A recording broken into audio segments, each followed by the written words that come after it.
Where am I going now? Just falling over dreams.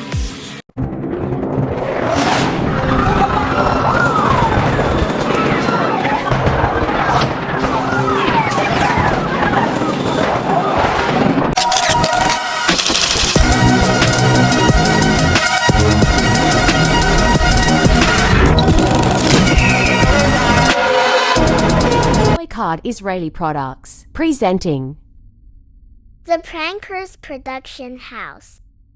We support Mojo. Coca-Cola এমন একটি company যা ইসরায়েলকে support করে এবং মুসলমানদের উপর চলমান অত্যাচারকে সমর্থন জানায়, তাই আমরা কোকা-কোলাকে বয়কট করছি। ফিলিস্তিনকে সাপোর্ট করতে এই কিউআর কোড স্ক্যান করুন। আসসালামু আলাইকুম, আমি তানভীর আহমেদ বলছি কোরিয়া থেকে। আমরা আছি ফিলিস্তিনের সাথে, আমরা আছি মোজোর সাথে। আমরা আছি মোজোর সাথে। আমরা আছি মোজোর সাথে। আমরা আছি মোজোর সাথে। আমরা আছি মোজোর সাথে। আমরা আছি মোজোর সাথে। আমরা আছি মোজোর সাথে। আমরা আছি মোজোর সাথে। আমরা আছি মোজোর সাথে। আমরা আছি মোজোর সাথে। আমরা আছি মোজোর সাথে। আমরা আছি মোজোর সাথে।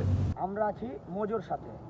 আপনারা যারা এই কন্টেন্টের উপর ভিডিও মেক করতে ইচ্ছুক তারা মেক করে আমাদেরকে সেন্ড করতে পারেন, তাহলে আমরা অবশ্যই অ্যাড করতে পারবো। ভারতীয় ব্র্যান্ড MDH এবং এভারেস্টের বিরুদ্ধে মারাত্মক অভিযোগ উঠেছে। বলা হচ্ছে তাদের মশলার মিশ্রণে ইথিলিন অক্সাইড বা কার্সিনোজেনিক কীটনাশকের উপস্থিতি রয়েছে। ক্যান্সার সৃষ্টিকারী এই উপাদানের উপস্থিতি পাওয়ায় ইতোমধ্যে ব্র্যান্ড দুটির গুঁড়া মশলা বিক্রিতে নিষেধাজ্ঞা আরোপ করেছে একাধিক দেশ। ভারতীয় মশলায় ক্যান্সারের উপাদান ও এ নিষেধাজ্ঞা নিয়ে বিস্তারিত জানাচ্ছেন শেখ ফরিদ। ক্যান্সার সৃষ্টিকারী ইথিলিন অক্সাইডের উচ্চমাত্রার উপস্থিতি থাকায় ভারতীয় কোম্পানি MDH ও এভারেস্টের গুঁড়া মশলা বিক্রিতে নিষেধাজ্ঞা আরোপ করেছে হংকং ও সিঙ্গাপুর। MDH এ 3টি মশলা পণ্যে ক্যান্সারের উপাদান পাওয়া গেছে। পণ্য 3টি হলো মাদ্রাজ কারি পাউডার, সাম্বার মশলা এবং কারি পাউডার। অন্যদিকে এভারেস্ট ব্র্যান্ডের ফিশ কারি মশলার সাথে কীটনাশক ও ইথিলিন অক্সাইডের উপাদান পাওয়া গেছে।